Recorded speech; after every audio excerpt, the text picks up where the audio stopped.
Դերևս 4-ից 5-րդ դարերում Կիպրոսում եղել են հայ պաշտոնյաներ, զինվորականներ, առևտրականներ, հետագա դարերում անգամ հայեր են եղել Կիպրոսի մի շարք կառավարիչներ։ Հայերը Կիպրոսում երկար պատմություն ունեն։ Կղզում հայերի առաջին հաստատված ներկայությունը թվագրվում է մեր թվարկության 578 թվականին Բյուզանդիայի կայսր Հուստինիանոսի օրոք։ Ժամանակակից Կիպրոսի հանրապետությունում նրանք ճանաչվում են որպես 3 փոքրամասնությունների կրոնական խմբերից մեկը՝ մարոնիների և լատինների հետ միասին։ Պատմական փաստերի համադրումը ցույց է տալիս, որ 6-ից 10-րդ դարերում պարբերաբար հայերի մեծ հոսք է տեղի ունեցել դեպի Կիպրոս, ստեղծվել են մի շարք հայկական բնակավայրեր։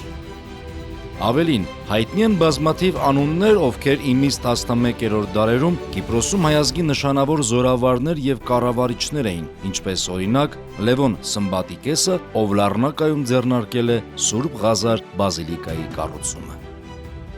Սուրբ Ղազար եկեղեցին 10-րդ դարում եղել է հայ առաքելական եկեղեցի և օգտագործվել է նաև հայ կաթոլիկների կողմից։ Բազմաթիվ հայեր պահանջում էին համանման հոգևոր հովություն, ուստի 973 թվականին Խաչատուր առաջին կաթողիկոսը Նիկոսիայում հիմնեց հայոց եպիսկոպոսությունը։ Կիպրոսի և հայերի հարաբերություններն ավելի սերտացան, երբ ստեղծվեց Կիլիկիայի հայկական թագավորությունը։ Իրենց առևտրային կապերի և մի շարք թագավորական ու ազնվական ամուսնությունների շնորհիվ Կիպրոսի և Կիլիկիայի թագավորությունները անքակտելիորեն կապված էին միմյանց հետ։ Հետագա դարերում հազարավոր կիլիկյան հայեր ապաստան գտան Կիպրոսում, փախչելով մուսուլմանների հարձակումներից։ 1375 թվականի Կիլիկիայի հայկական թագավորության անկումից հետո նրա վերջին թագավորը Լևոն 6-րդը ապահով ճանապարհ ստացավ դեպի Կիպրոս և մահացավ Փարիզում 1393 թվականին։ 1396 թվականին նրա տիտղոսը և արտոնությունները փոխանցվեցին Զարմիկին, թագավոր Ջեյմս I դը Լուսինյանին, Սուրբ Սոֆիայի տաճարում։ Հետագայում Լուսինյանների դինաստիայի թագավորական նշանը կրում էր նաև հայոց առյուծը։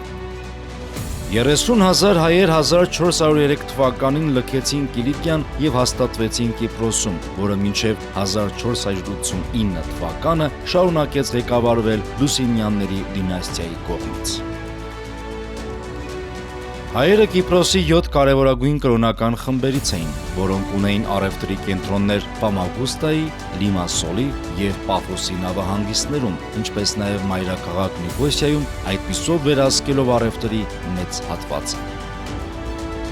Բացի այդ, հայերենը Կիպրոսի թագավորության 11 պաշտոնական լեզուներից էր և Կիպրոսի վենետիկյան գաղութային վարչակազմի 5 պաշտոնական լեզուներից մեկը։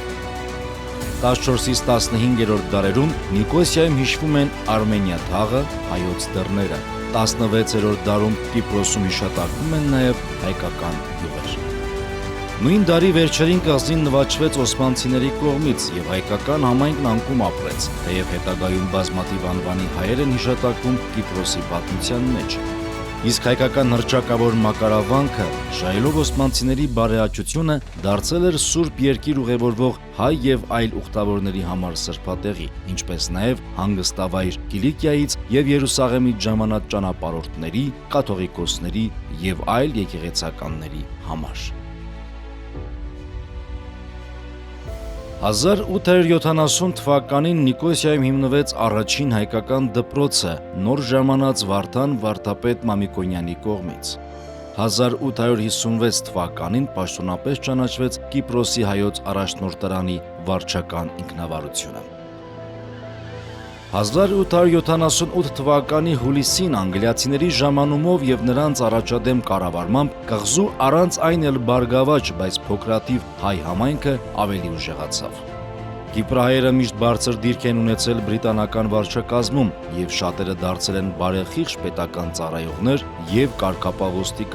կամ աշխատանքի են ընդունվել Կիպրոսի կառավարական շրջանակներում։